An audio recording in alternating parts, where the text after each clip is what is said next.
Okay. Hello, hello, hello, hello. Oh my goodness. That is like way more zoomed in than I thought it was going to be. All right.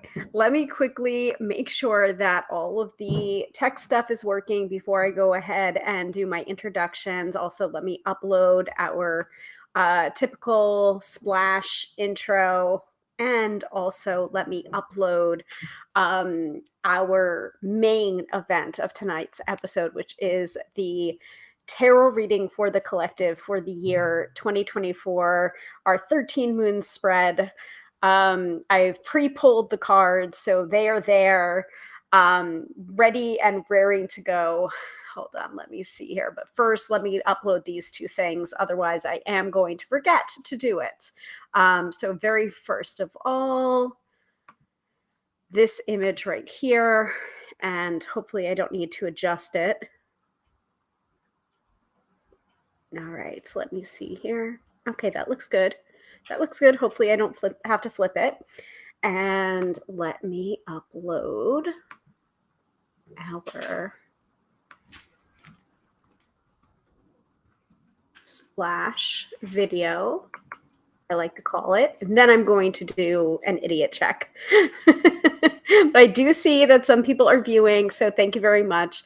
If you want to go ahead and drop a comment in there, that would be most appreciated, so I know exactly where people are tuning in from. I had a momentary brain fart. And I went and pre-scheduled our live stream, not just to my Book of Face business page, but also to my personal Book of Face page. So you may be seeing it on there. You may be seeing it on the business page. You may be seeing it on the Tube of You. So I will do my best to keep up with all of those different comments wherever they're coming in from. And I just want to do a quick tech check before we really get started. Okay, looks good. Looks good on the Tube of You. Okay. Whew, whew, whew, whew. Thank goodness for small miracles. All right. Yeah, okay. I see that one. Let me just double check this one.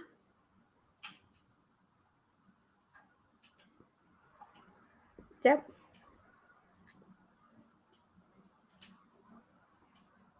Yep, looking good, looking good. Okay. I'm going to stop making myself so paranoid and we'll actually start now because we've got a lot to get through. We have a lot to get through tonight.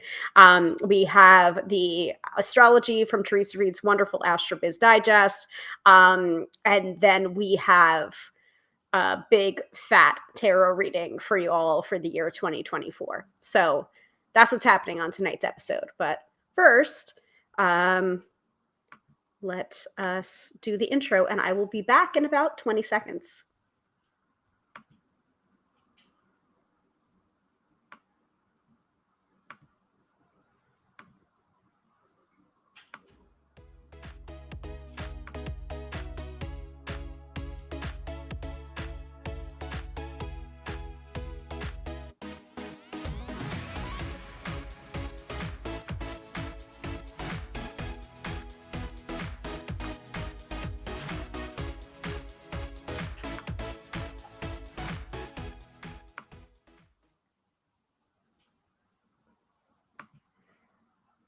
Okay. All right. Let me hide that. All right. Very good. Okay, so hello, welcome everybody to Tarot by Hillary Live. I'm your hostess with the mostest, Hillary of tarotbyhillary.com, professional tarot reader and EFT tapping practitioner, demystifying the mystical and putting you in touch with the most beautiful gifts, your own intuition. Because yes, my friends, do not argue with me. You have intuition. Now, on tonight's episode, we have a yearly tradition. We've been doing this 4 years running, and for 2024, we are going to do the year ahead reading, the 13 Moon Spread by Kim Krans of the Wild Unknown, from her wonderful Spirit Cloth that also has a bunch of different spreads in it. So this is the little booklet that goes along with it. As you can see, it is dog-eared. It is well loved, and it has multiple different spreads in it. The 3 gem spread, the 13 moon spread, that's the one that we're doing tonight, issue at hand spread, the wild unknown spread, the freedom spread, the secret spread, the omen spread, mystic truths. So basically different variations on one card, like card of the day reading, 3 card reading, and then of course the 13 moon spread is 12 months of the year, and then the 13th moon is the year's theme basically in the middle. Now when we pull this up and when I'm reading this for you, this is, by the way, this is a collaborative effort, guys. It's not going to be just me reading the cards at you. This is like an audience participation kind of episode in which everyone participates. I want to know what you're seeing in the cards too as they come up. But for the 13th card, there's actually going to be 2 this year. I chose to pull the cards randomly. I shuffled up the cards, and then I pulled them. I spread them out. And then I did a separate shuffle once 12 cards were laid out for the 13th card, the theme card of the year. And so I pulled that one randomly, or as random as tarot seldom is. And then I intentionally pulled the year card as calculated in what we did for our last episode, which was the strength card. So the strength card is 2024's card of the year, general card of the year. And then I also taught you guys last week how to calculate your own personal year cards. So if you haven't seen that episode, you don't have to go and watch that now. Feel free to watch this episode, and then you can go on back and watch the replay of that last episode. So there are going to be 2 cards in the middle. One was pulled randomly, or again, as random as tarot seldom is. And the other one was pulled intentionally because 2024 is the strength card. 2 + 2 + 4 = 8. 8 is the strength card of the major arcana. Everyone with me so far? I think so. I hope so. And it is quiet in the chat. What's going on? Where's my regulars? Holler at me. I know you're here, or you're lurking. Whatever. Let me also double check my settings for the Book of Face, because I never know whether or not people are actually getting my alerts when they come up when I'm posting live, or whether I'm doing a live stream or not.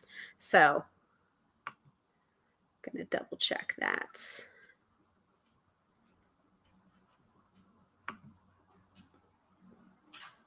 Yep, that looks fine. That looks okay there. All right, so let me check this one over here.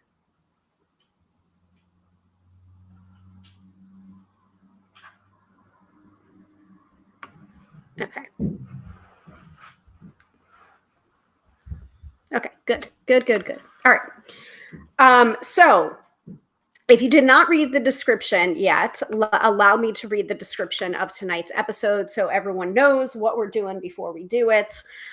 So this is the 2024 tarot reading for the collective.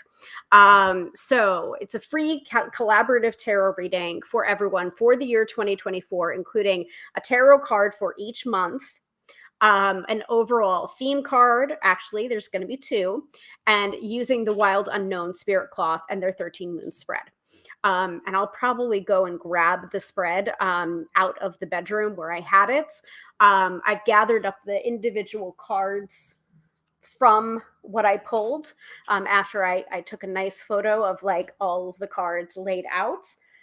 So I'll go and grab that before we get started on that. And then, as always, I will be giving you the brief astro weather at the top of the episode. Weekend forecast and the mid-episode reading will not be happening tonight because this is already going to be a huge, big, fat, free reading episode. So I feel like the mid-episode reading and the weekend forecast is not going to be necessary because we are already doing intense work. So that is the main crux of tonight's episode. So if that sounds good to you, give me a hell yeah in the chat. Let me know, and we will get started with the AstroBiz Digest, astrology from Teresa Reed's wonderful AstroBiz Digest. It's a subscription service, $99 for the year. It is geared towards entrepreneurs and metaphysical business owners, but you don't have to be an entrepreneur or a business owner to benefit greatly from the AstroBiz Digest. Highly, highly recommend. And you can get that by going to thetarolady.com/AstroBiz Digest. And Katie is here. Hello, Katie. Hello. Welcome, welcome, welcome. All right.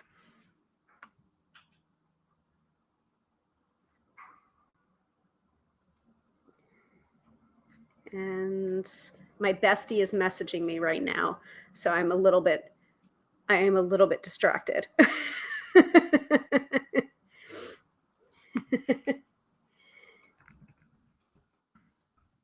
just gonna chat her right now.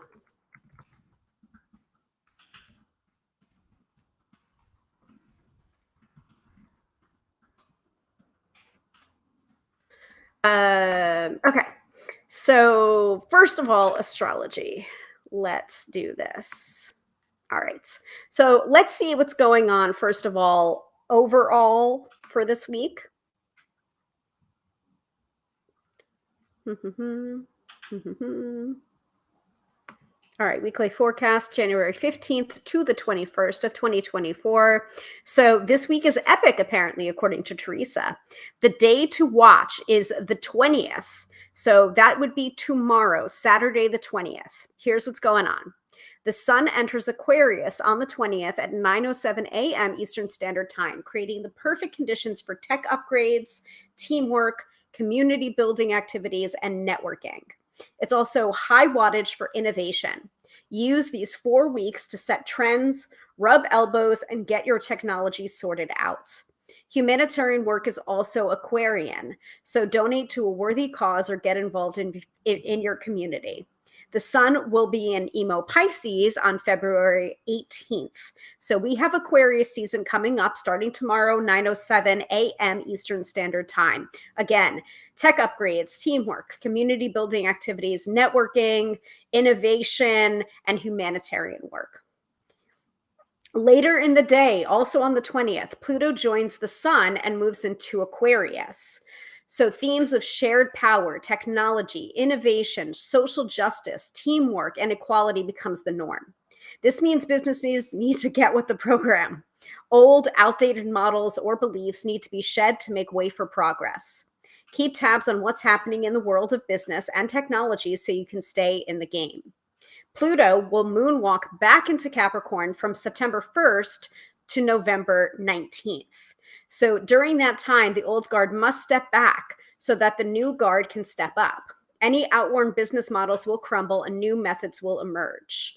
By the time Pluto re-enters Aquarius on November 19th, we're ready to redesign the future. Remember, outer planets, a little bit slower. Look ahead and get ready to shake things up. Be the industry innovator, and you could create a legacy for the next generation. And P.S., there is no better time to use astrology for your business than this time right here. So that is the big energy that's going on this week. Let's get into the nitty gritty for today, Friday the 19th, Saturday, and Sunday. But Saturday, tomorrow, is a big day. All right. Friday, Mercury trines Jupiter at 4:31 a.m. and casts the perfect 2-day spell for travel, publishing, writing, and meetings. If you're engaging in those activities, expect spectacular results. However, Venus square Neptune at 10:49 a.m. could create the following scenarios: excessive drinking, manipulative clients, disastrous get-rich-quick schemes, and deceptive business practices. This lingers all weekend, so you must be grounded, skeptical, and assertive with your business boundaries. The best spot for a brainstorming session with your team arrives today at 1:11 p.m. Eastern Standard Time. That already passed. Toss ideas over lunch, and it's amazing what you can conjure over a great meal. So today, Friday, January 19th, is a power day for Taurus and a weak day for Scorpio. For a second there, I wanted to say Torio, a combination of Taurus and Scorpio, but no. Power day for Taurus, weak day for Scorpio. All right. Everyone keeping up? Yes, yes, yes, yes. Good, good, good. Okay. All right. Saturday and Sunday. So Saturday is important for many reasons, which you already went over. For one, the sun will align with Pluto at 8:46 a.m., which is ideal for meetings with power players. Put that on your schedule this weekend. You could seal a critical deal. The moon will trine this aspect at 8:56 a.m., which is fantastic for a PR campaign. Step into your role as the industry leader. The public will take note.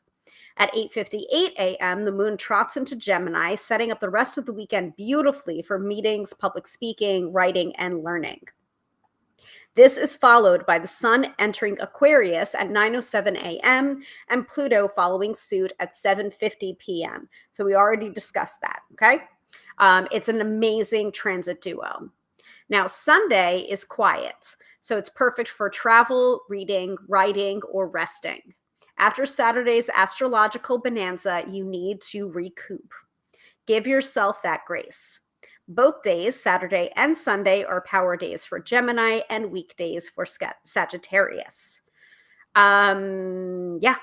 So that is the astrology going on from Teresa Reed, aka the Tarot Lady, and I will open up the floor to any questions you may have about specifics of astrology from Monday, Tuesday, Wednesday, or Thursday of this past week, and I will take a little peek-see at the AstroBiz Digest and let you know, was there an astrological reason why, before we get into the mega episode of 2024 reading for the collective. And while I'm doing that, I'm going to wet my whistle.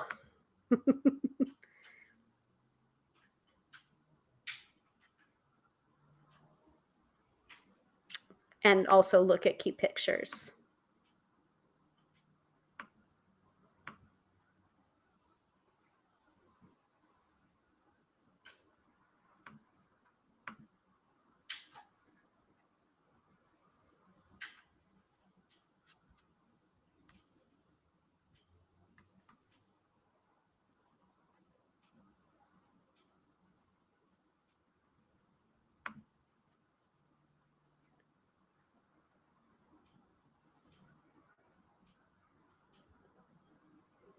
And Fran is also here. Hello to Fran. And it looks like I have to play moderator as well. So give me 1 second here. Switch over into that role. Villain era activated.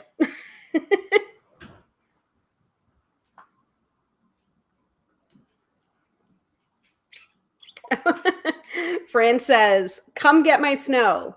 Come get my snow. No, thank you. No, thank you, Fran. We had a little bit here ourselves.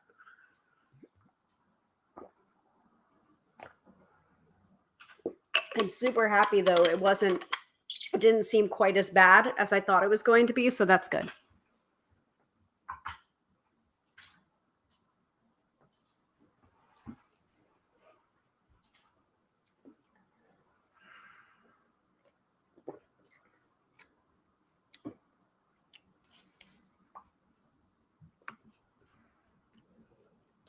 Oh my God, Fran, you got 8 inches? No, thank you. No, thank you. I need to find that, I think it was a TikTok that I saw of someone tromping through the snow, and it's like me on my way to find the witch that cast for 8 inches but wasn't specific. It's a dirty TikTok, but it's funny.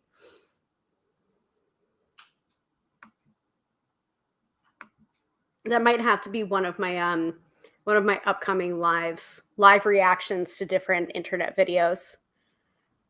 Oh my God, wait, that's in Nashville? Oh my God, Fran, I'm so sorry. I keep on forgetting and remembering that you're in Nashville. Oh yeah, you guys, yeah, you don't, yeah, you guys don't know. I mean, I'm in New York, so I mean, we haven't had a lot of snow in the past few years, but like I've lived in New York almost all my life. I went to college in New York in the snow belt. It's just like yeah. Yikes. Yeah. Oh, okay, good. You've seen it. Okay. Me just describing it is fine. All right. Again, let me play moderator. Mm-mm-mm, mm-mm.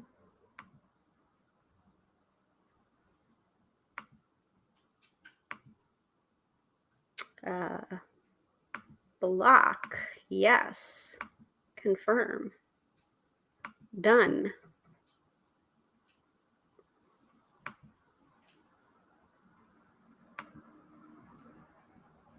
Block.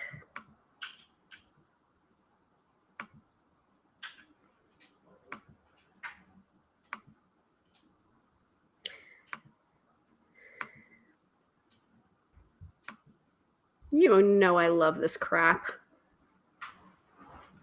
All right, let me just jump in here, mute myself so that I'm not having to hear an echo of myself.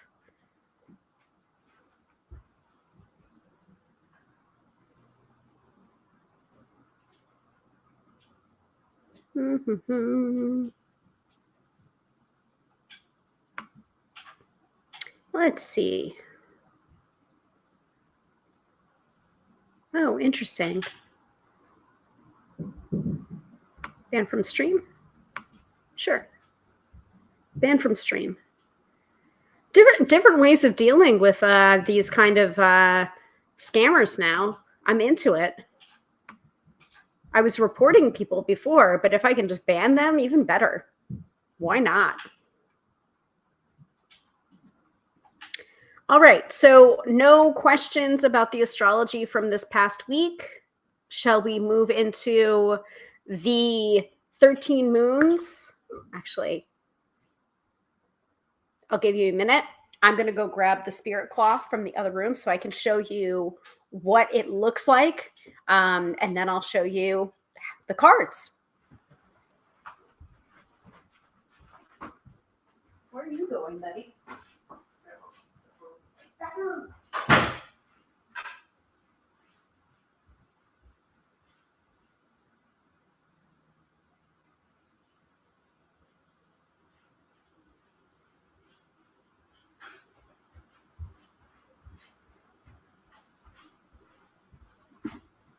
All right. So we are working with this bad boy. It's a beaut. So the great thing about this spread cloth is that, and unfortunately, they don't make it anymore. I'm sorry, guys. I know I feature the spread cloth from time to time, and everyone's just like, oh, where can I buy it? I'm just like, you can't. I'm sorry. But you can always, if you like embroidery, if you're good at embroidery, or if you want to do like t-shirt pressing or something like that, you could always do something like this. And so each of the different symbols on the spread cloth indicate which spread you're working with. Like the 3 gems, there are 3 gems in the middle. So you would lay out 3 cards. And the hands. So the hands are labeled 1, 2, 3, 4. See that? So that's another spread. And then, so the spread that we're going to be working with tonight is the 13 moons. So, voila. You'll see 13 moons, at least, well, 12 moons Basically like the designations on a clock on that outer circle, right? And then you have a moon in the middle. Okay? So that is the 13 moons. So when I say the 13 moons, now you understand why I say the 13 moons. It is literally the name of the spread. And then they have a little guidebook to guide you in which spread you're working with. So you lay out your cards on top of the spread cloth on the symbols that of the spread that you're working with. So in this case, we are doing spirit cloth and we are turning to the 13 moons.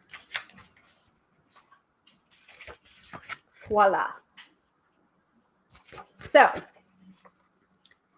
at the 12 o'clock position, you have number 1. At the 1 o'clock position, you've got the number 2. At the 2 o'clock position, you've got the number 3, and so on, clockwise around, and then the 13th card in the middle. So the Earth takes an entire year to orbit the sun. How easy this is to forget. We may even believe we are standing still. This is a spread for stepping back and looking ahead and seeing the big picture. What will this year entail? What themes will follow us on our journey from season to season? So, and there are cards 1 through 12 give a glimpse of each month, while card 13 depicts the year's underlying theme. How will this orbit around the sun be different? And who will you be upon its completion? And then there are also variations. So there's variation 1 and variation 2. So variation 1 is basically the variation that I do, the New Year's reading. So number 1 is January, number 2 is February, number 3 is March, 4 through 12, etc. And then the 13 is the theme of the year. Now, variation 2, you could always do variation 2. I don't usually do that, but it's not dissimilar to my clock spread that I created on timing for the Tarot Apprentice. But variation 2 is basically a birthday reading. Where number 1 position would be the current month, number 2 would be the next month, number 3 would be the month after that, 4 through 12, etc. And then 13 is still the theme of the year. So you could do this spread at any time, really, but I usually like to do it in the new year, or you could do it for your birthday. Sound good, everybody? But of course, we're doing variation 1, which we usually do variation 1 in January. Sound good to everybody?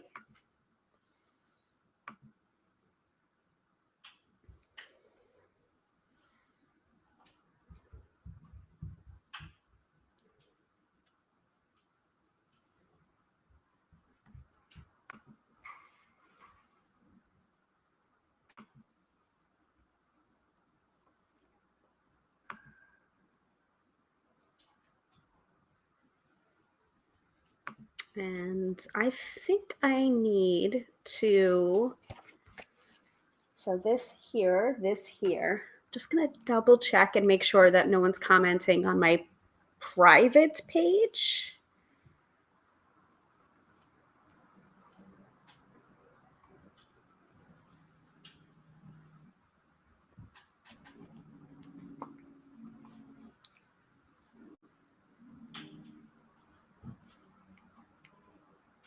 No, I've been having problems with my phone lately. It's not Mercury retrograde, is it?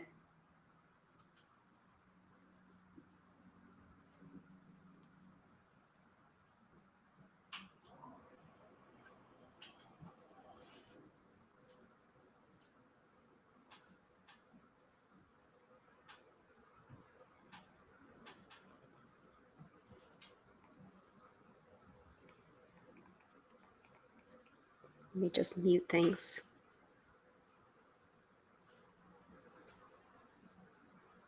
Ah, I see. I was getting messaged about something else.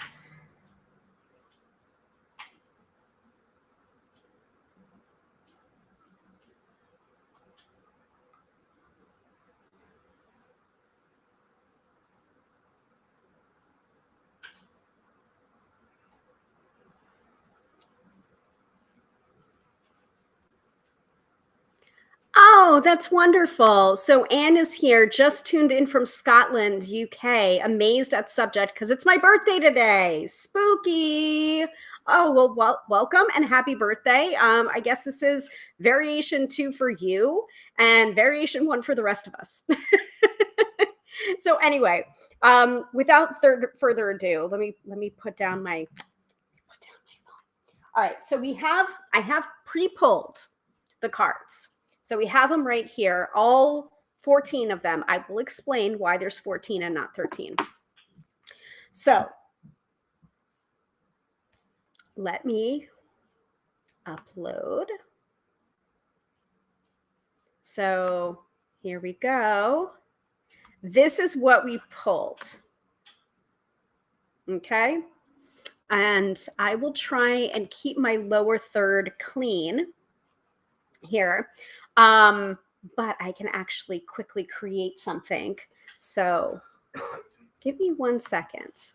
But I'm going to let you marinate on the cards briefly while I go ahead and quickly whip up an overlay.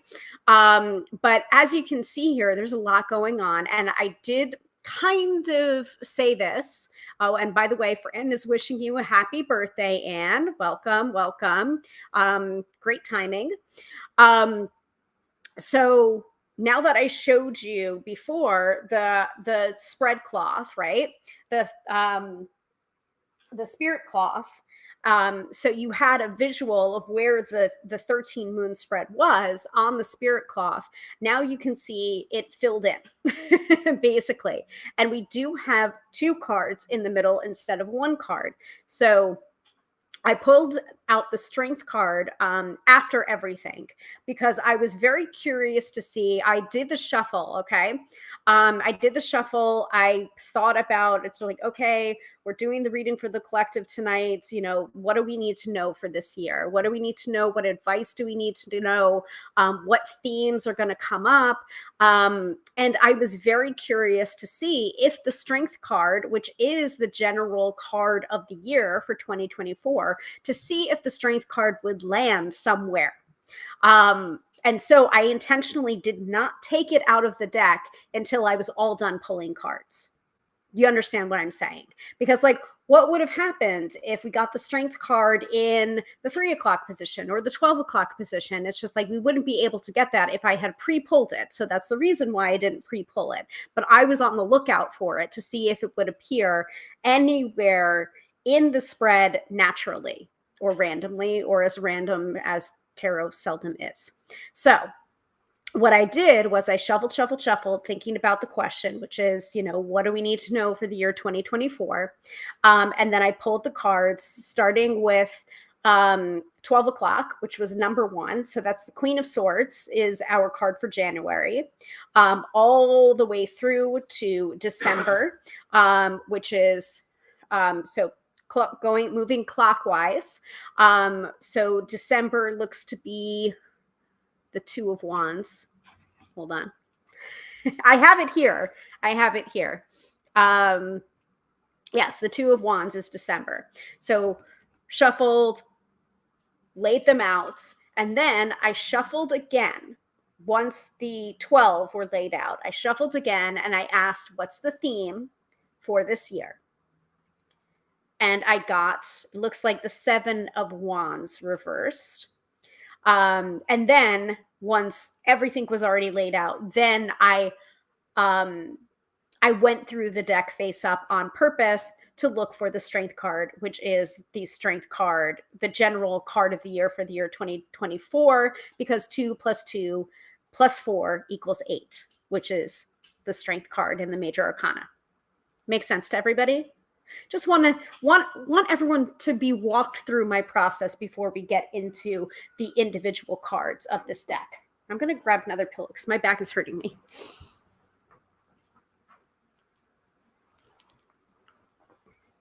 Because I'm sitting very far forward because I'm into it. Oh, that's so much better. Okay.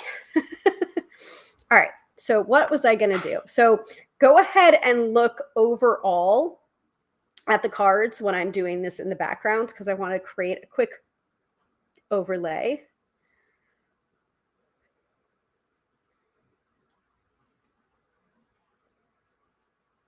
Recent designs. Okay.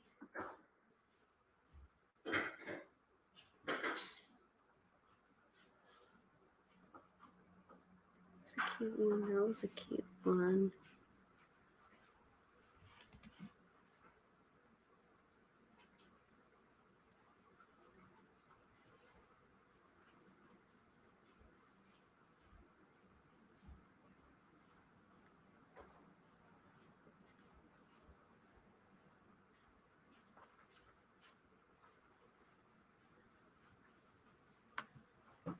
I am going to go with this one.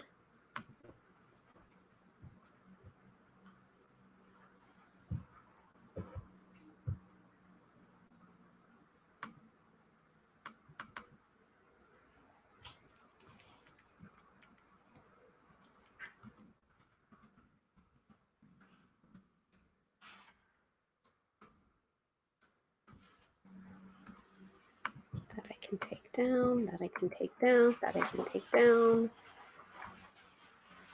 No background, and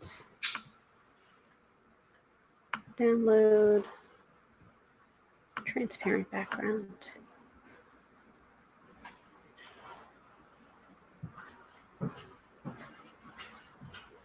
Okay. Do I need to do this? Is it actually necessary? No, but it makes me feel better. Okay. So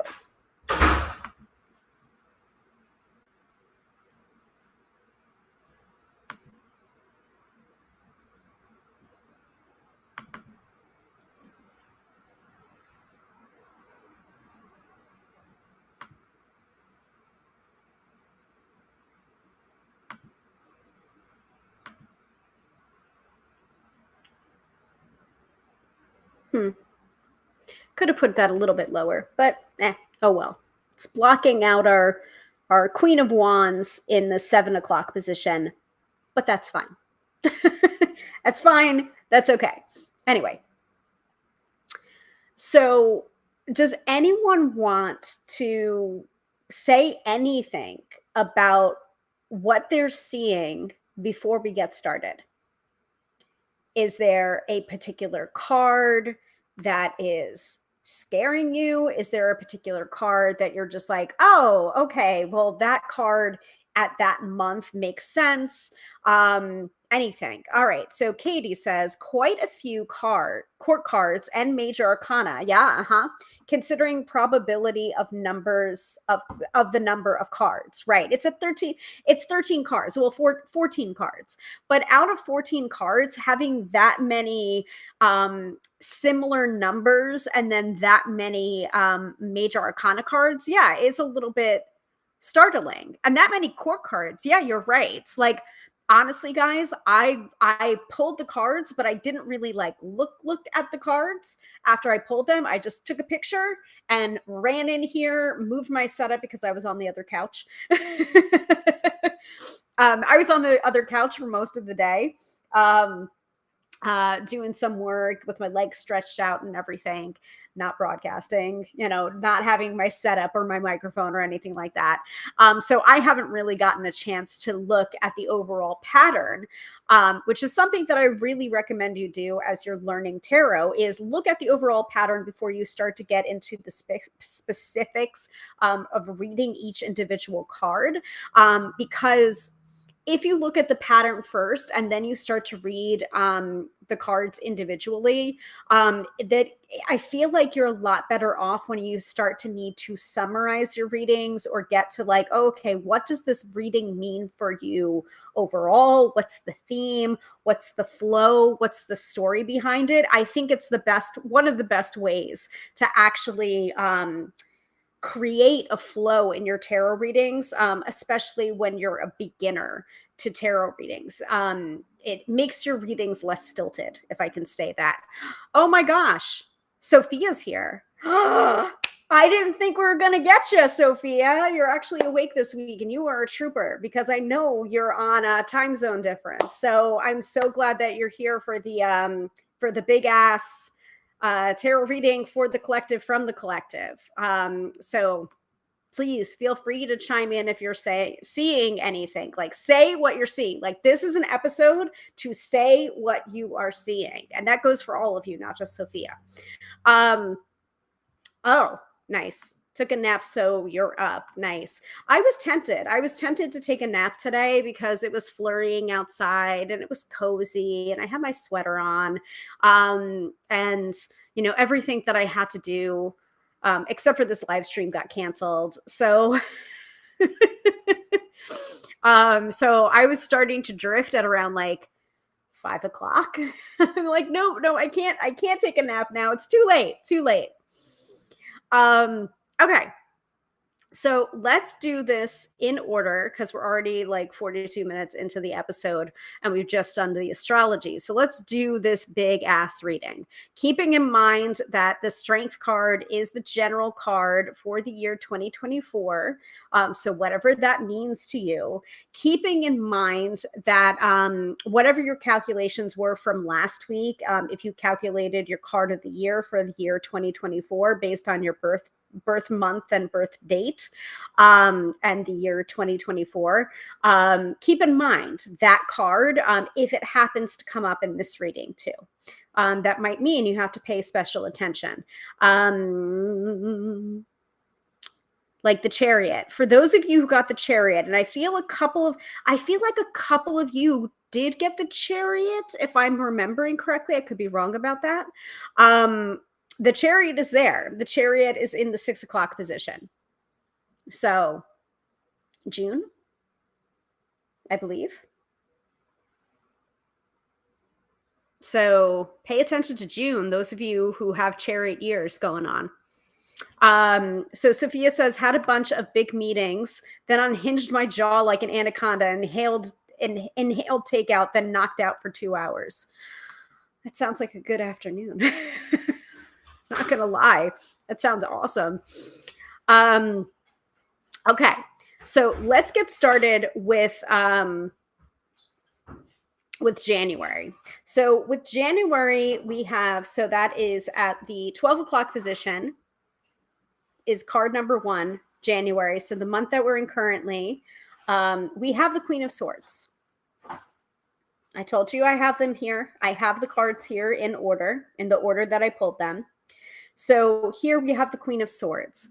Now, the way I like to read the 13 moon spread is each of these cards is not so much what we can expect in the month, but what that card's advice would be within that month. Does that make sense to everyone?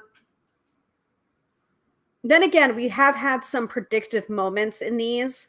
I will refer you back to 2020's year ahead forecast where we did this, and the month of March, we had the death card reversed, and it literally looked like a black plague cloud coming out, and that's when the world shut down for COVID. So I'm not going to say that I predicted that shit because no one predicted that shit. But a lot of people felt that something was coming. We just didn't know what it was. So if that blows your mind, go back and watch that episode. Not now, of course. And I'm really hoping we don't have a moment like that from this episode. But oh boy, like that was still insane to me. Because I don't even remember it. Unless I go back and look. Sometimes I don't remember what I said. I don't remember what other people said. That's the reason why we have replays. We have replays of all of these episodes going back 4 years. So having the Queen of Swords for the January position, what could that mean? Could that mean that we need to embody Queen of Swords energy this month? The month of January 2024? Could that mean that we need to be clearer in our communication? Could that mean that we need to be better about setting boundaries? Could that mean that there are difficult conversations ahead and those boundaries need to be a little less flexible and more intact, that there should be consequences for them? All of those things can be messages from the Queen of Swords. Also about the truth, the truth, the truth, the truth. What is the truth? Like Queen of Swords. It's interesting that the Queen of Swords, like none of the queens are really head on. They're always kind of placed to the side. So you never see them directly head on, which I think is not true for the Queen of Swords. Like she's my bitch please card. Like if she was actually sitting head on, like it would be kind of a version of the High Priestess card. It's just like oh my god, she's staring right at me. Like don't look right at me.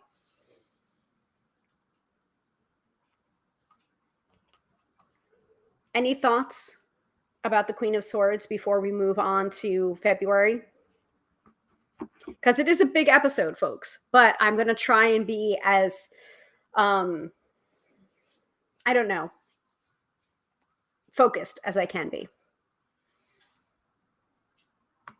Ooh, good interpretation there, Sophia. Queen of Swords looking toward the Nine of Pence that's coming up next month is making me think big work projects coming. Okay. Anybody else?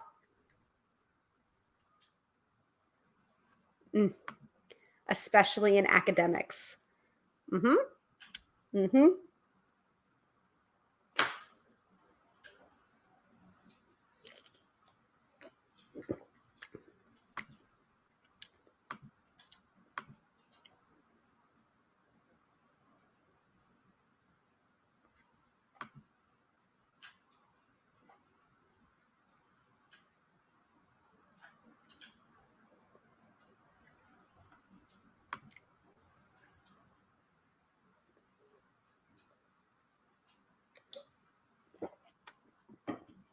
So speaking of looking toward the Nine of Pentacles, we're going to move into February. But I'm open to all thoughts, no matter where they come up. If you have a thought about January and we're into March, say your thought about January. You can always come back to it. So for February, Nine of Pentacles. So as Sophia was saying, looking towards the Nine of Pentacles, making me think big work projects coming up. Yeah, Pentacles can indicate that. Pentacles can indicate finances. It can indicate our jobs. It can also indicate luxury, especially because it's the Nine of Pentacles. Like this is a very lush garden that this woman of means is in. I also like to call this card the Huntress card. So there's luxury there, yes, but it's almost like her work's never done, or she's always looking for more, or always looking for always what is it, what's the lyrics from Maneater? Her eyes are on the door. It's not that she's not grateful, she's grateful, but she's like there's all this sense of always having more, always wanting more. So that's for February. That's what I'm seeing for February. Katie says, I have heaps of house stuff to get done. So the chores theme lines up with my life. Okay. Okay. And Sophia says, I've always seen the Nine of Pence as the Astor Lady grad program director. Okay. Very well educated, but independent. I don't know. There's maybe it's because of what I'm reading. So I'm trying to read some more of the classics. And so I'm reading Howard's End, mostly because I saw the Stars miniseries with Haley Atwell in it. And I'm obsessed with Haley Atwell. So I was just like, all right, let me give it a chance and actually read the book because it's supposed to be a classic. So I just started it. And Mrs. Wilcox, this is kind of like the Mrs. Wilcox card for me. And I only just started the book, but it's very much like she's out in the garden, she has means, she has luxury or whatever. She's like in the world, but not of the world is kind of the energy that I get. And so I'm like, this is the Mrs. Wilcox card for me. Cause it's she knows everything that's going on, but she's not bothered by it. How would that relates to February? I'm not quite sure. Anybody else before we move into the Ides of March? Not liking that the Nine of Swords is coming up for March, but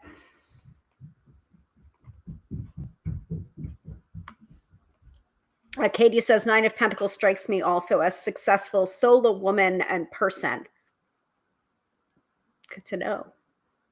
Maybe it's a sign for those of us that are entrepreneurs, revving up our businesses.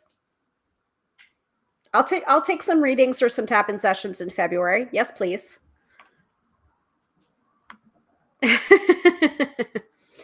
Sophia says she's got a fun bird, and I aspire to that. Yes. Oh, Anne says, interesting. I have a big expense shop coming in February. Okay. There you go. So Anne, I would advise you for February. I'm not sure what that means in detail, but I would say what feels good. It's like buying what feels good, which feels luxurious, what feels authentic. I think that's the guidance for this card.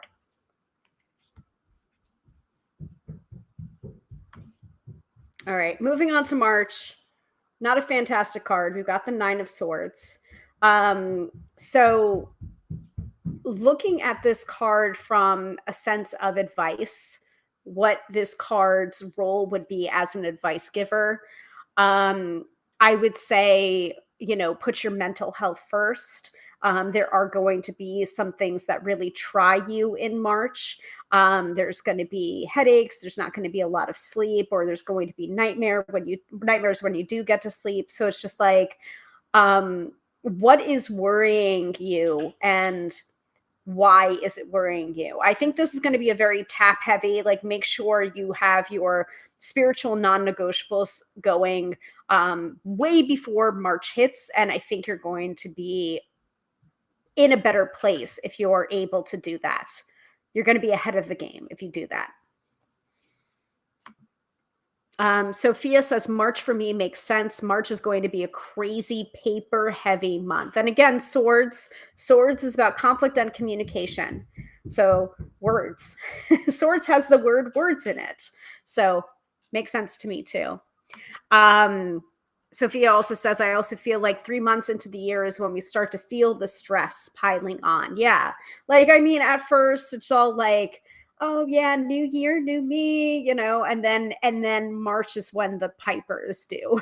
And we start to like, it hits home that it's just like, oh wait, no, I gotta prep my taxes for next month, or I have to, if I haven't done it already, which I really should have back in January, like, it's like, I agree with you. It's kind of like the honeymoon's over. Now let's get to work.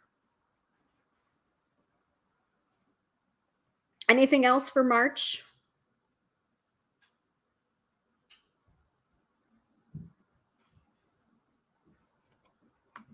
Yeah. This is when the diet is over and you've stopped drinking a gallon of water a day. LOL. Yeah. Yep. And you're not getting your 10,000 steps, and you're not, hitting the gym. This is the lapsed gym membership card.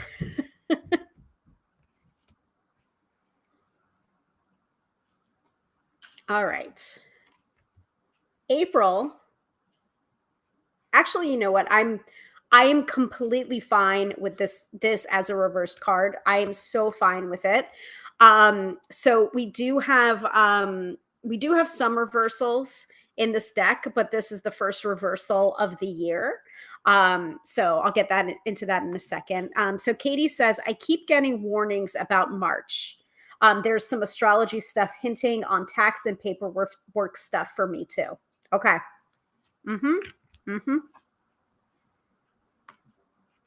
So April, we're into the 4th month, April. This is the first reversed card that we're getting. But when the 5 of Cups comes up upright, I'm not a huge fan of that because it feels like it's too heavy, it's too sticky. You're still in grief or mourning, you're still playing the what if game. And I feel like with the reversal of this card, you're much more willing to start letting things go and letting things flow. Sophia says, April, I'm getting some holding on to relationships that are not serving us energy. Yes, yes, I agree with that. But also, I feel like in April, it's going to be so much easier for us to release them. Again, tapping can help. Book me, book a session, book a tapping session. I swear it'll help.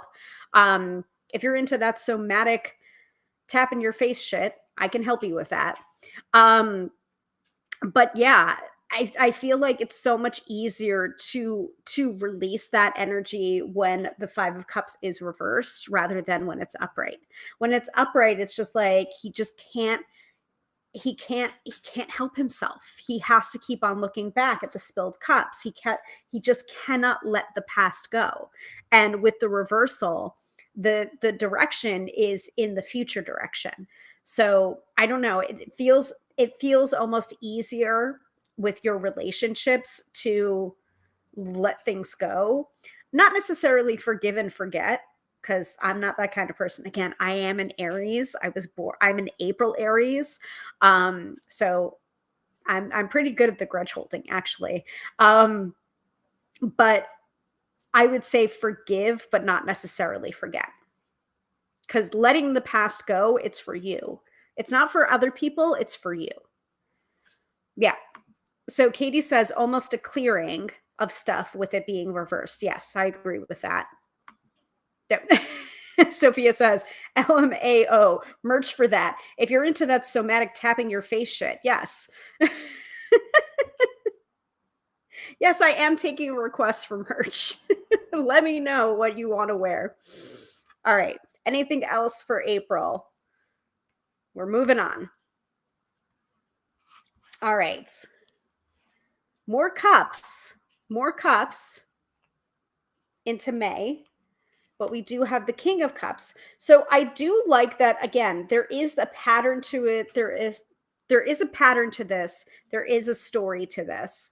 And there is a flow to this. So with the 5 of Cups coming up reversed and then talking about like letting shit go for you, not for other people, then you get the King of Cups in May, which is about mastery of one's emotions. Like you can feel your emotions without them completely, knocking you off your peg or knocking you off your throne. Like master your emotions so that they don't master you, basically. Sophia says grudge holding is a sport. Shit, I'll even hold other people's grudges. It's a public service. There was actually a stand-up comedian who talks all about that. She's like, I'm so good at holding grudges. I will open a grudgery. And I will hold my grudges. I will hold your grudges. I will hold your brother's grudges. I will open a grudgery and I will just grudge all day. Can't remember the comedian's name, but there is someone out there. So like look up grudgery. I think you'll enjoy it. Yes, I love her. So, but I mean, getting back, to topic. But in May, you have mastery of emotions. Even though I think it's really interesting that, and we've talked about this in previous lives, where the queen has the lid on the cup, but yet it's the king who is the master of the particular suit. And I feel like that's kind of reversed with cups, that I think the queen is truly the master of the cup suit. And we just had the queen of cups today. I think it was today. I think it was today's card of the day was the queen of water, queen of waves. I can't remember, from the Witch Sister Tarot. So it was like double water energy going on. Yeah. Sophia says, me and my Baba Yaga grudge hut era. Yep. See, that should be a t-shirt. Seizing emotional control back in May. Anybody else for May? Yeah. I feel like the king here is getting back into your power for sure.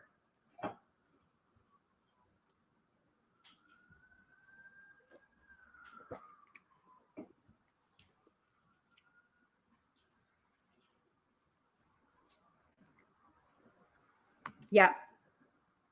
Yes. And Katie is actually hitting on a really good point about this 13 moon spread. So King of Cups is your success if you let go of all the stuff in the previous month. And that's often what happens in these 13 moon readings. It's just like, if you did everything, if you took the advice of the card prior, this is what you will have.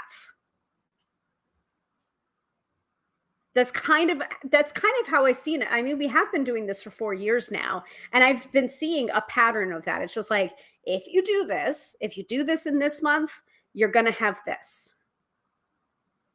And sometimes it comes like, if you do this in this month, this is what's going to happen. But if you don't do this in this, then the next month, this is going to be a little bit harder.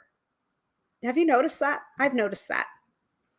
So, speaking of that, so we have January, February, March, April, May, June. Right? June? Yes. So June, we have another reversed card. And it's the reverse, it's another reversed 5. I didn't even notice that before. It's another reversed 5. This time it's the 5 of Pentacles reversed. Again, another card that I really love when it comes up reversed rather than upright. Because when it comes up upright, it's just like, oh my God, woe is me. Everything's falling apart. I'm going to be destitute and out in the streets, living in a paper box, cold and out in the snow. Yes, I said snow. I know, Fran. Fran, that's a 4-letter word for Fran tonight. Snow. I understand that. But with the reversal of this 5, it really is like, considering your worst case scenarios and knowing that your worst case scenario is actually not that bad. Yeah. Sophia's like, I'll take some cash. And Fringe is like, yes, it is. Yes, it is. Snow. It's as bad as the F word. Yes. So that reversed 5 of Pentacles with its charity theme makes me think that in this case, instead of it being the charity, you are the person with the money. Ooh, I like that interpretation. What does everybody else think of that? I like that. You might in the month of June be considering maybe you might get a tax refund.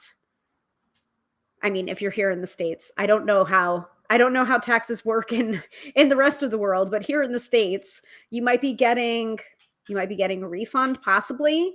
You might be realizing that you have a little bit more to spare.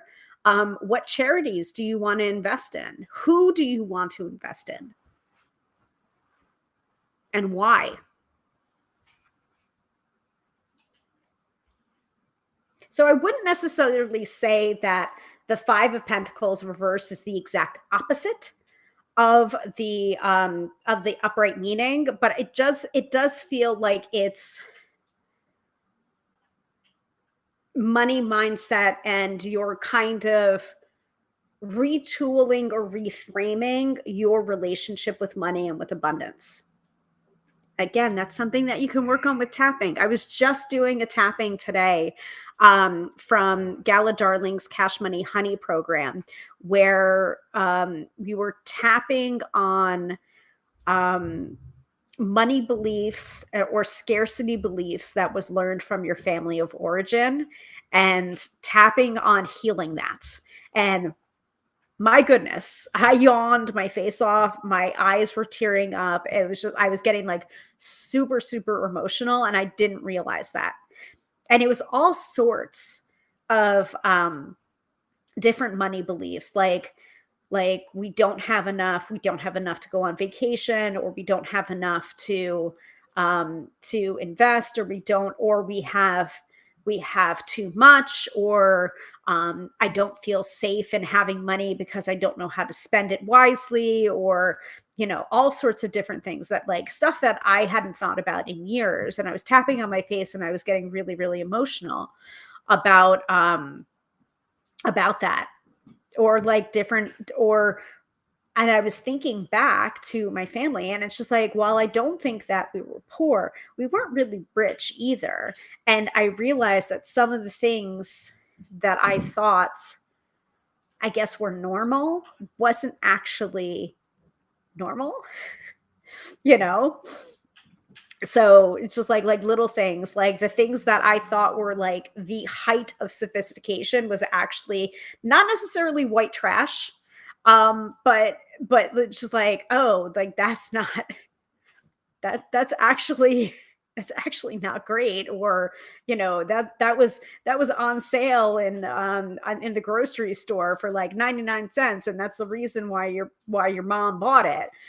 And I was just like, oh, and it was like the things that I thought were a treat were actually like really interesting stuff coming up. So anyway, tangent. Um, but you might want to be looking at that, possibly having a windfall. Um, but considering, where your money beliefs come from, and realizing that you actually might not be in as bad a place, or you might not need to catastrophize. It's just like, actually consider your worst case scenario, because I don't think it's actually the worst case scenario, and it's not likely to happen. Your worst case scenario is not likely to happen. So those are things that I think is going to be coming up in June. Katie says, I took that interpretation idea from the way we look at the hanged man reversed. You're not hung anymore. And it struck me as the money being at the bottom of the card. So it was in your life. Yeah. Maybe we're giving to charity as well, or helping with local charity. Yeah. Yeah.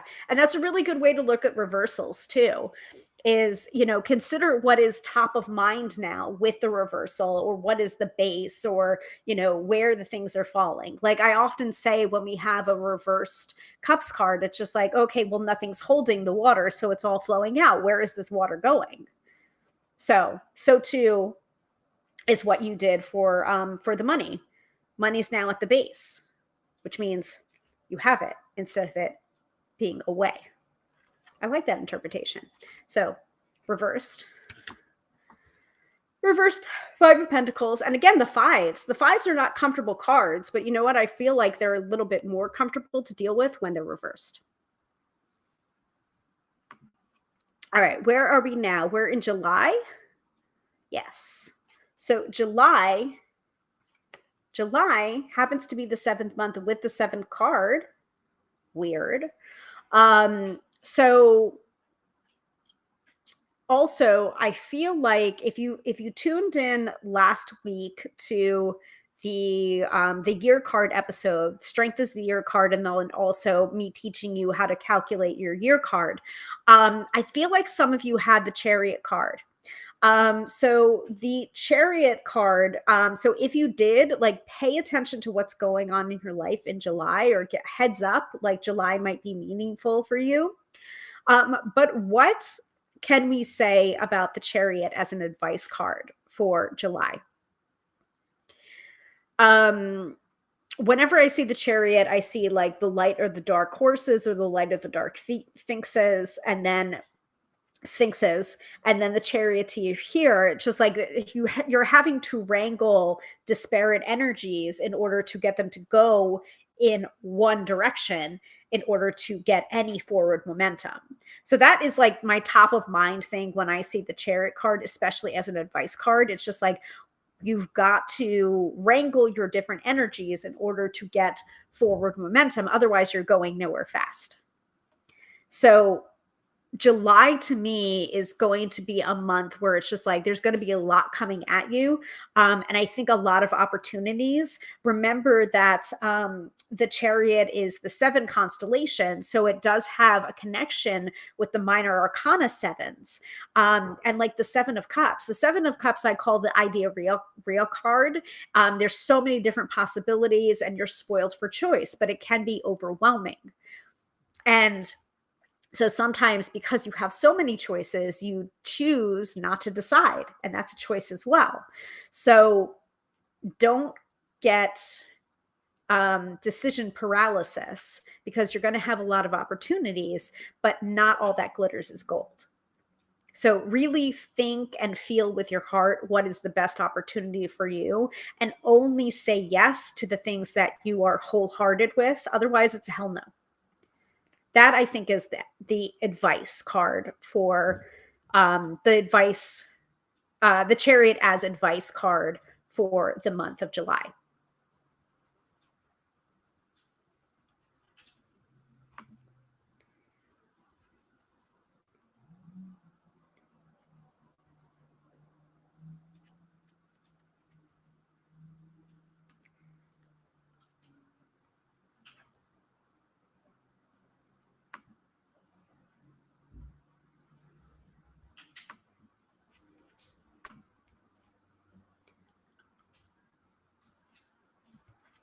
Anybody else?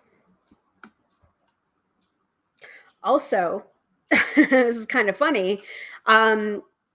Astrologically, I believe this is associated with the astrological sign of Cancer. And so I think that's around the time of when cancers are born. So, like, very interesting. Like it's following the astrological wheel of the year too a little bit.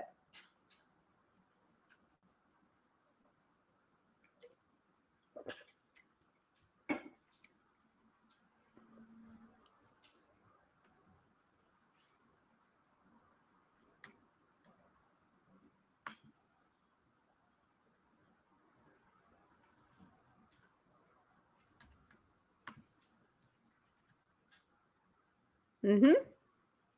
My sister is a July Cancer. My sister is a June Cancer.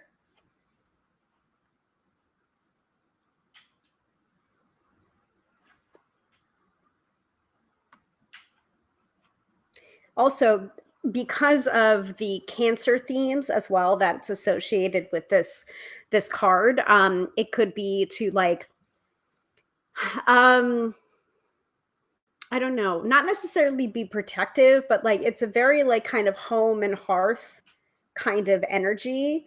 Um and then you've got the hard outer shell as well. So it's just like just be aware in your communication that it's just like just because there's a hard exterior doesn't mean that there isn't a beating soul with underneath that hard exterior. Katie says, almost like take July as a time of careful thinking and planning. So in August, you can action carefully with the reversed Queen of Wands. Ooh, I like that. So moving on to that reversed Queen of Wands. Definitely fire energy there. Um, I'm not a huge fan of court cards that are reversed, because it tends to go to extremes. It's either really, really fiery or it's really, really cold and aloof. And especially with some of the queens, like Queen of Swords and Queen of Wands, like to me, those cards reversed can be very problematic. Yeah. Yeah. There's a trying to balance with the Chariot. Yeah. And so this could be exactly like you were saying. Take July as time of careful thinking and planning and balancing. so that when you move into August, you can action carefully with the reverse Queen of Wands. However, if you don't, learn the lesson, right, of the Chariot card and the balancing of the Chariot card, you may get the result of the reverse Queen of Wands, where you feel like your head's on fire.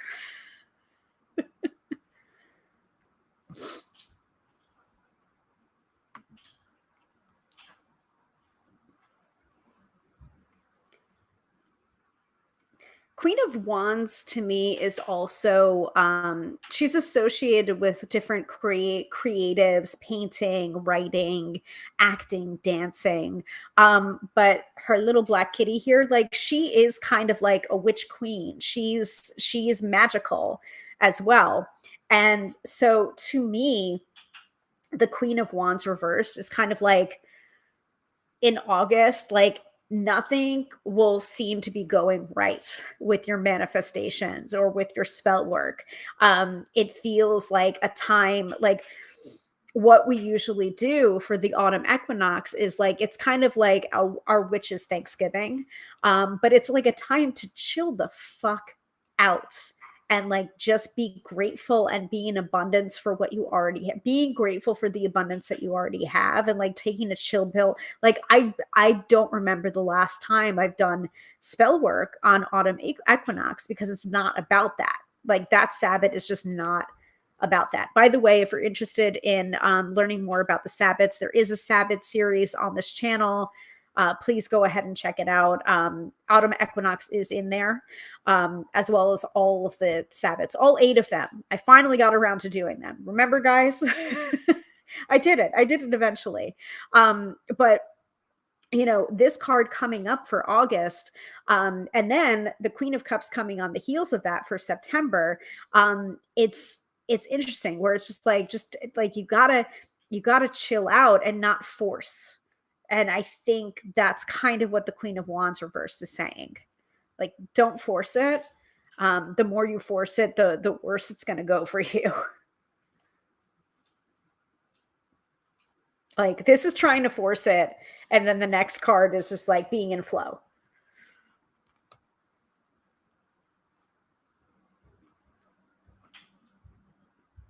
What is everybody else seeing with the Queen of Wands reversed?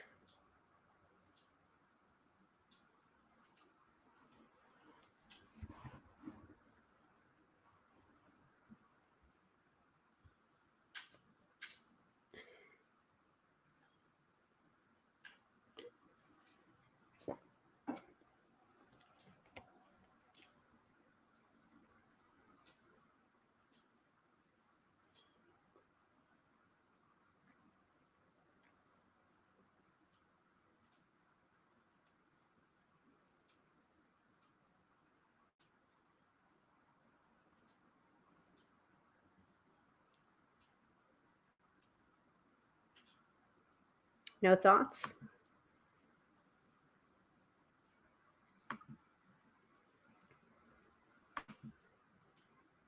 All right, I'm going to put this down. We can come back to it.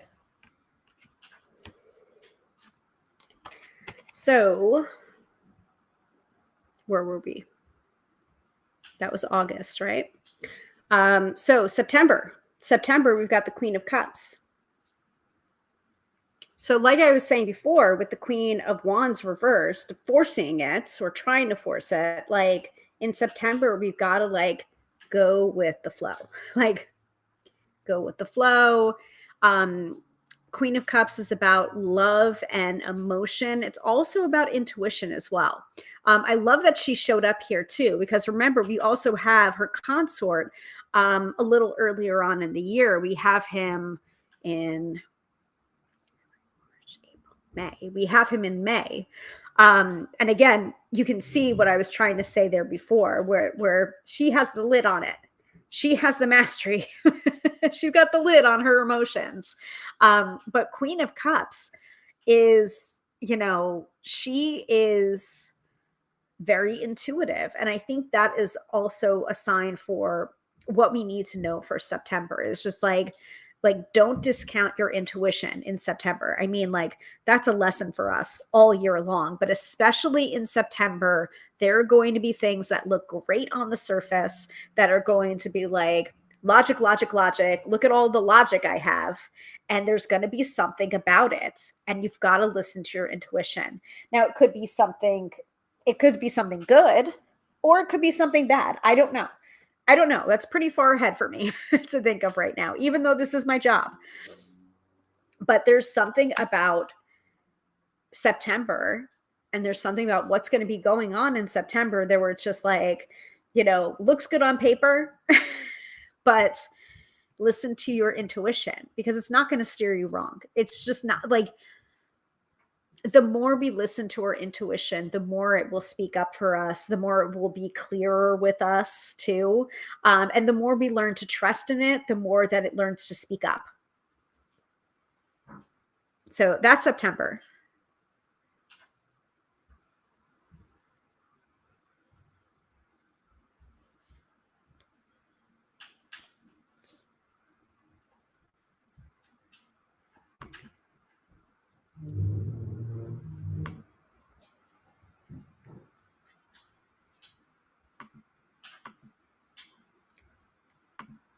I'm also going to check my settings here because, okay, good.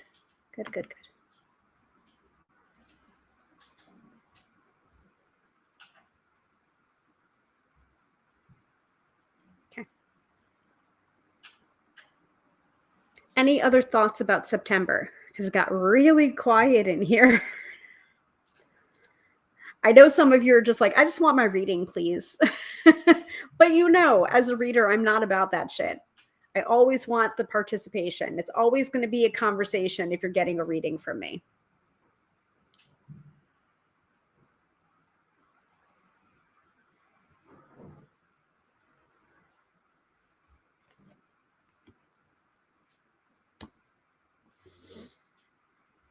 All right. We've got 3 more cards to go.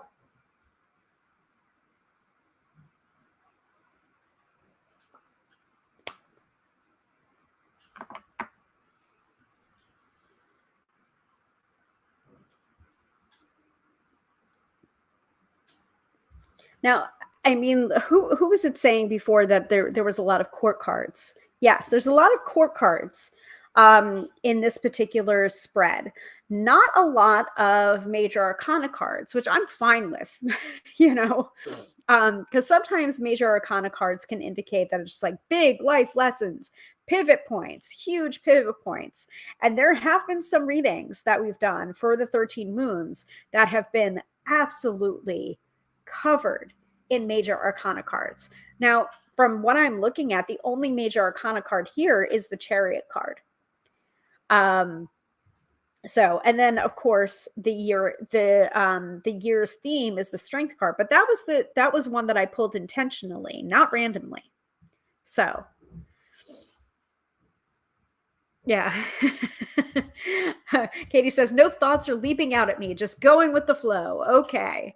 And Fran says, trying to take it all in and think about how it fits with last week. Anne says, I'm fairly newish to tarot, so I'm quiet and learning loads tonight. Awesome, Anne. Great. Fantastic. Glad to this was the one. If this is your first episode, then awesome. I'm glad to know that you're learning a lot. So yeah, like having a lot of court cards though, on the other hand, I think it's just like we have to do a lot of peopling this year. I think that's my interpretation of the majority of court cards. It's just like we're going to be, I mean, like, that sounds almost silly to say, but it just like, I feel like we're having to manage a lot of relationships this year, and not just romantic relationships, just how we relate to other people.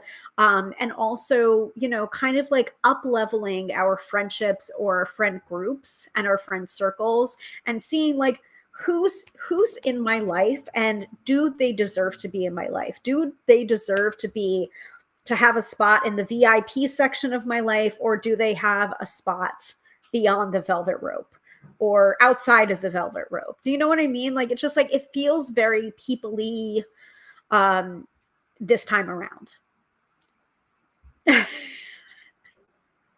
Fran, I love you, but I don't like people. Yeah, I don't like people very much either, except for my people. And I think that's the point. I think that's the point of tonight's episode or tonight's reading. It's just like, I don't like people, but I like my people. So this is a question. This is a greater question for all of you. Like, who are your people? Do you have your people in your life right now? And if not, what are you going to do to change that? All right, moving into October. Me no likey. Having the Four of Swords in October as a tarot reader is laughable. Maybe it's going to be a quiet, contemplative month for the rest of you, but like, October is not quiet and contemplative for me because I'm a tarot reader. A lot of people don't understand that I do this all year long, that I don't just do it in October. I don't just do it in spooky season, but yet that is when all of the parties are. That is when all the phone calls are. That is when all the readings happen. You know, so it's going to be, I think it's going to be a busy month for me. I'm hoping it's going to be a busy month for me, but maybe this is just an indication that it's just like, make sure you're leaving room for rest and recuperation and relaxation and meditation and your spiritual non-negotiables in October, because you may need that fuel for other things.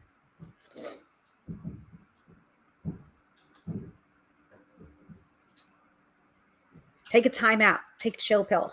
There's a couple of chill pill. I mean, how many times have I said that in this reading? At least 3 times, maybe 4. 4 of Swords. But you may need those periodic breaks in order to be able to manage all of this peopling energy. What else are you seeing for the Four of Swords as advice for October?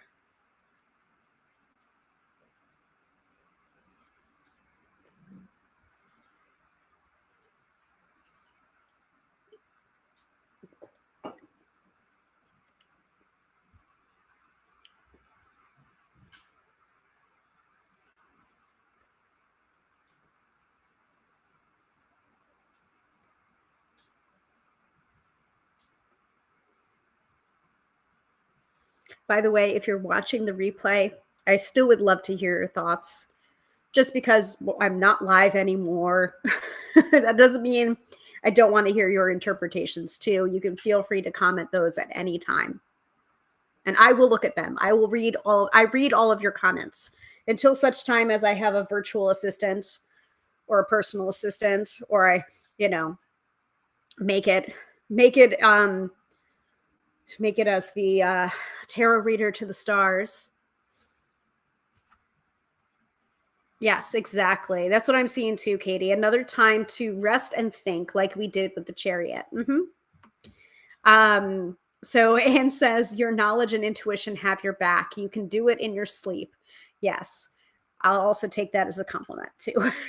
But your knowledge and your intuition have your back. You can do it in your sleep. I like that. I don't think I've ever heard that interpretation of the Four of Swords before. I like that very much, Anne. All right, that's October. November seems to be a very trying month. Yes, Katie says, also looking ahead, if we don't rest, we will be overburdened in November. So speaking of November, so we have the 8 of Swords coming up for November. So 8 of Swords as advice card for the month of November. It's almost like, don't overcomplicate it. Like, don't overcomplicate things. Because a lot of the time when I see the 8 of Swords, I think that this tying up process is one of my own making if I'm giving myself a reading, or if I see this card in my reading that somebody is giving to me. Like, I did this to myself. Or if I'm giving this reading to a client, it's just like I'm not saying that you're entirely to blame for this feeling stuck energy, but you do have to own some part in it. Because there were moments where it's just like, do I take a right turn or do I take a left turn? And you knew somewhere, somehow, that you should have taken the right turn and you took the left turn, and then you got tangled up some more. So it's almost like this card to me is when you get a necklace tangled or a bracelet tangled, and the more you work at the knot, the worse it gets. That's kind of my approach to the Eight of Swords, that you're not going to be able to untangle yourself or unstuck yourself if you come right at it head on. You have to kind of go around it, or soften the knot with water, or look at it from a different angle, or there's usually depicted in this card like a little gap, just like she can get out, but she might have to nick her arm in the getting out. So it may take some sacrifice. You might not get out of the situation completely unscathed, but you will get out of the situation. Yeah, Katie says that's a nice positive view, Anne. I like it. Yeah, I mean, I love the Four of Swords. Don't get me wrong. I enjoy the Four of Swords. Often does indicate meditation or a meditation practice, or needing to breathe or tap. I know I keep on saying it, but tapping is really great. One of my spiritual non-negotiables, along with pulling a card of the day and doing my Duolingo. Those are the three things that I make sure to do every single day. Any other thoughts about the Eight of Swords? And also think about the constellation of 8. Strength. We're in an 8 year.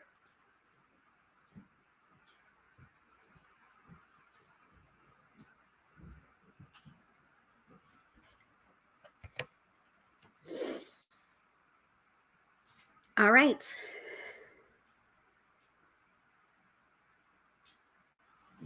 Yes, December.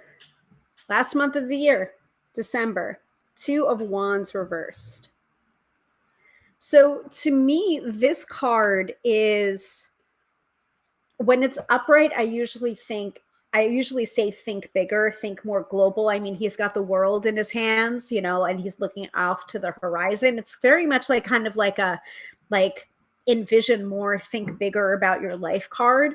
But when it's reversed, it's more pointed back towards, what can I do? What small things can I do? What stepping stones can I take in order to get to my greater vision? So the reversal to me is not an outright negation of any of these cards. It's just a blockage or a miscommunication to the card's energy. And for this, it's just like, what is it? What's the phrase? Think global, act local. Kind of what Katie was saying, I think, before with one of the other cards. Like, this, I think, is the very definition of that. It's a very full circle. It's a pun. I'm punny. But that's kind of what I'm seeing for this card.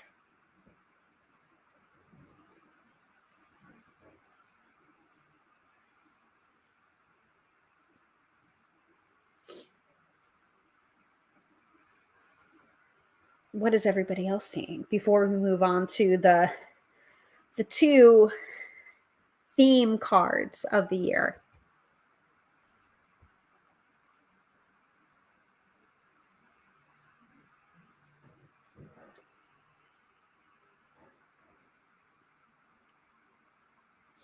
By the way, if it's your first time here, I do want to let you know I am an author. I did write a book in 2022. It's called How to Read Tarot.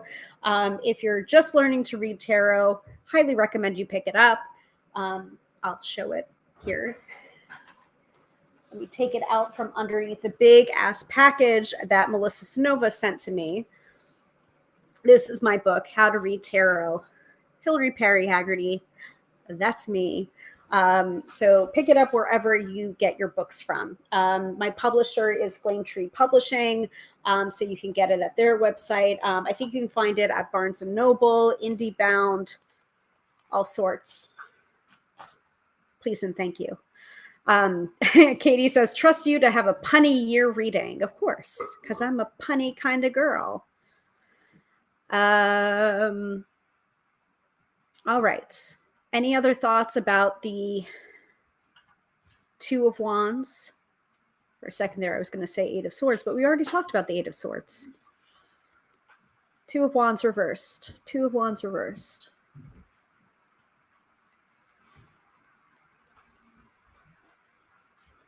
All right, I'm putting it down. It's done. It's gone until December of this year. All right, so let's talk about these theme cards. So this was the one that I drew after all of the shuffling, after all of the random or not so random as tarot. Not so random. It's tarot. It's never random. So you have this, this I pulled on purpose. This is the strength card. This is the year card for the general year card for the year 2024, because 2 + 2 + 4, those digits in 2024 add up to 8, which is the strength card of the major arcana. Now, you could also see it as a justice year if you associate 8 with justice instead of 11. But I associate it with the strength card, number 8. So what does the strength card mean as a theme for the year 2024? Well, we can talk about that here, or you can also look back at the recap episode from, the replay episode from last week, which was about the strength card for 2024. Katie says, as Two of Wands normally means a start, as reversed could be a finish. Yeah, could be. New destination. So last week we used someone's website that automatically calculated your personal year cards, but also gave descriptions of all of them. So some of you had, I believe, strength as both your personal year card and your general year card. So that's like kind of a double whammy of strength energy. And then other people had strength as your general year card, and then another card as your personal year card. I can't remember what mine is. I think I'm a justice here. Yes, I am a justice here because mine added up to 11. Last year I was in a Wheel of Fortune year personally. So yeah, this year my personal year card is the Justice card. And as one of you cleverly pointed out last week, we can always use our personal year card to make sense of the general year card and vice versa, kind of like a 2-card reading. So like, for example, I have the Justice card and the Strength card. What can Justice teach me about Strength? What can Strength teach me about Justice? As the general themes, general and personal themes for me. So let me pull up.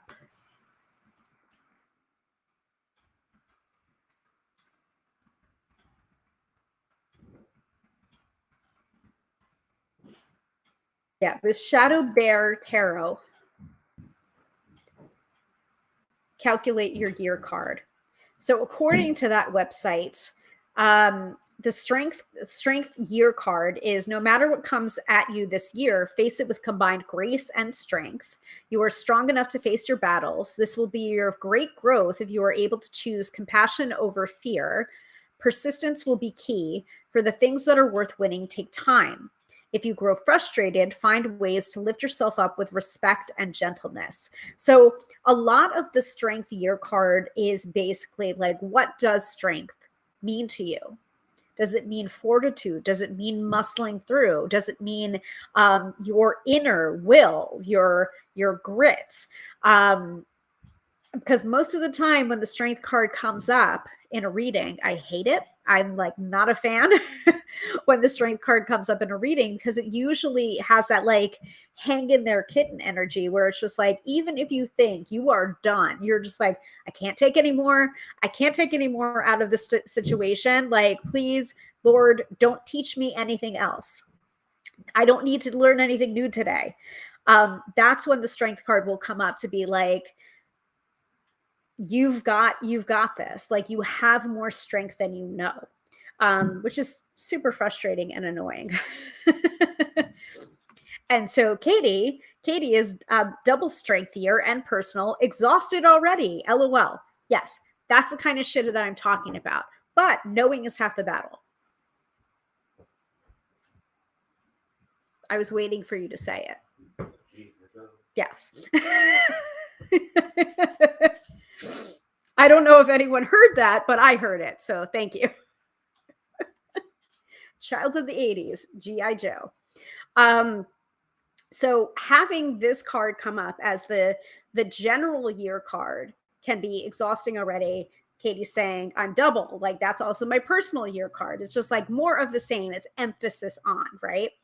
So that's number one. Now, other themes that may be coming up this year, we have the Seven of Wands coming up reversed.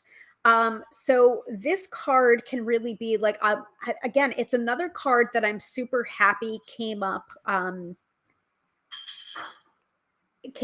reversed rather than upright, because upright, it's a lot.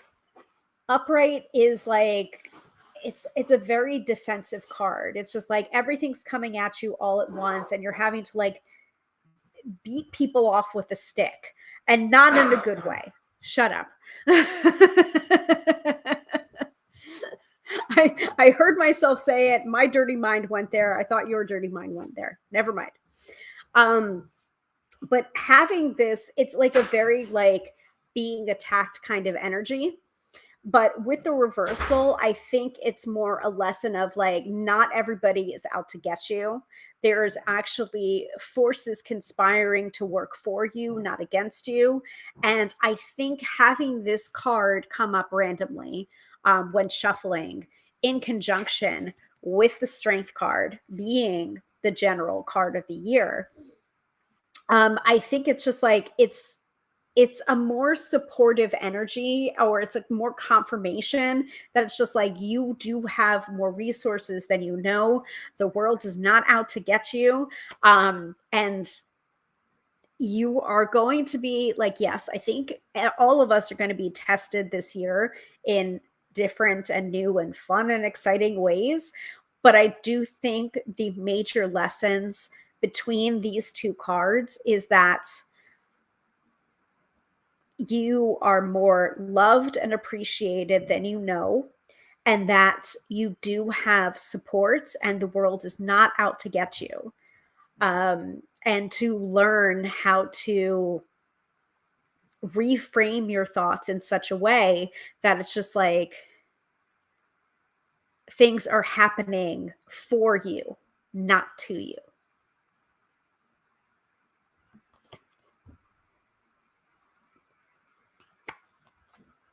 Words are hard. Words are hard when you're a reader. It's like, how do I express all of these things all at one time? A picture is worth 1,000 words. Whew. Speaking of exhausted, I'm kind of exhausted after all of that. So, how is everybody feeling? How is everybody doing? Anything anyone wants to add before we wrap this episode up?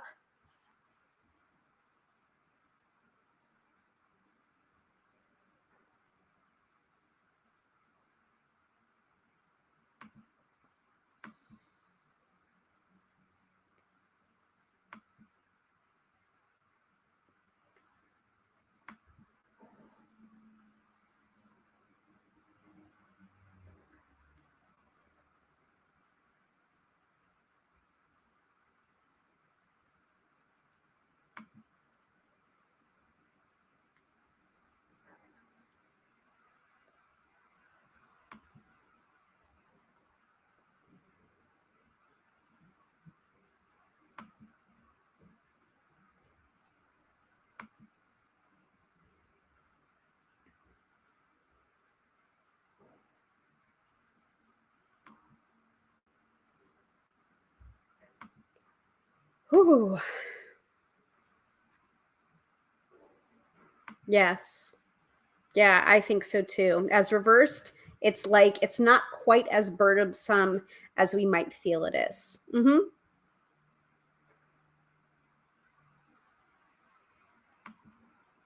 Aw. Brilliant. Love the episode. We'll be back for more. Thanks for the tip. Awesome. We do this every Friday night, 6:30 p.m. Eastern Standard Time. And if you can't join us live, there are always replays, Anne. And you're very welcome. So thank you so much for watching. Katie says, this reading comes like a good warning of careful thought, balance in our efforts, and success will occur. Mm-hmm. It's a good way of distilling it. Couldn't have said it better myself, because words are hard.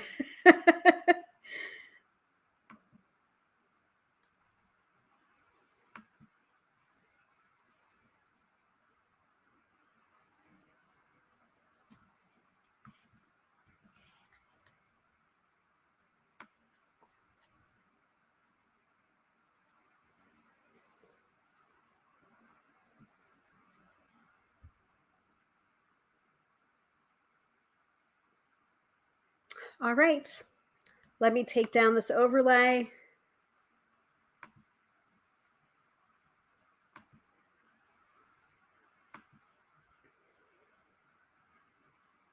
Interesting. I'm just looking at some of the new features that Be Live has on here. They actually have a space now for intros. Oh my God. I did not even know that. That is fantastic. Oh, wow. All right, let me put in my evergreen one then. Hold on.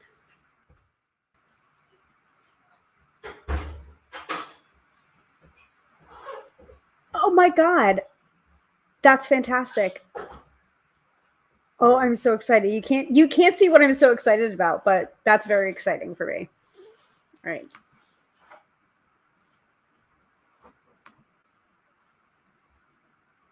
I wonder if I can put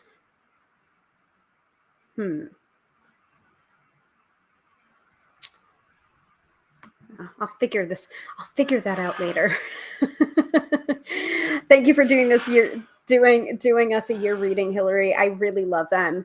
Well, thank you so much for watching them, Katie, and thank you so much for coming every week. I really appreciate it. Like, you guys are awesome. Like, I wouldn't be able to do this every week if like I was just out in the ether and no one was responding back.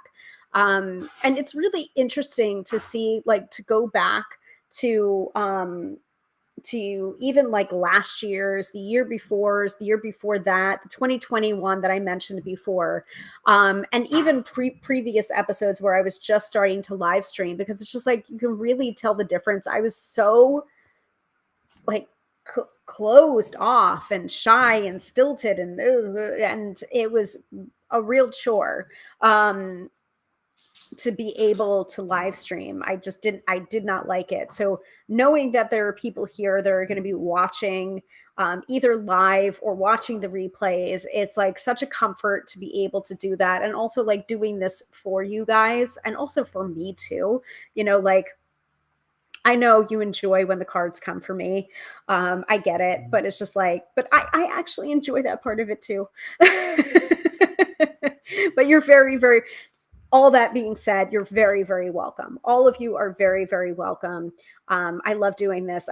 If I didn't love doing it, I wouldn't be doing it. So just want to remind you guys, I do this every Friday night, 6:30 p.m. Eastern Standard Time, sometimes 6:45 p.m., sometimes 6:50 p.m., but I will do it. We just happened to have everything canceled today, so I was able to do it on time. So I love that.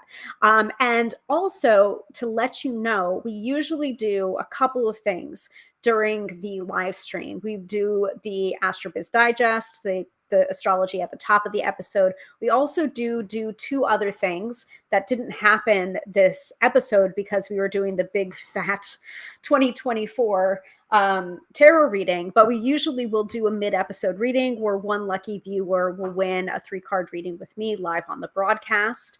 And we will do the weekend forecast, which is when I pull a tarot or an oracle card to bring you into the weekend's energy, prepared and not scared. So those are like the 3 main big fixtures that we do, other than me teaching or doing readings or, what have you. And also, let me know what you want to see on these episodes so that I can do them. And if it's a topic that I don't know much about, I will either bring an expert on or I will do my own research so I can bring that topic to you.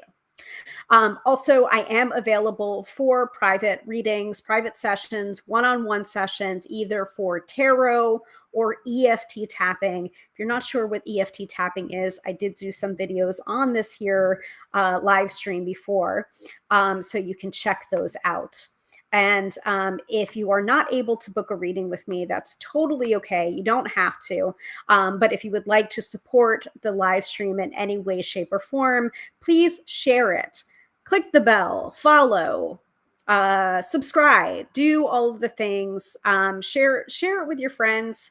If you liked this episode, I would really, really appreciate it.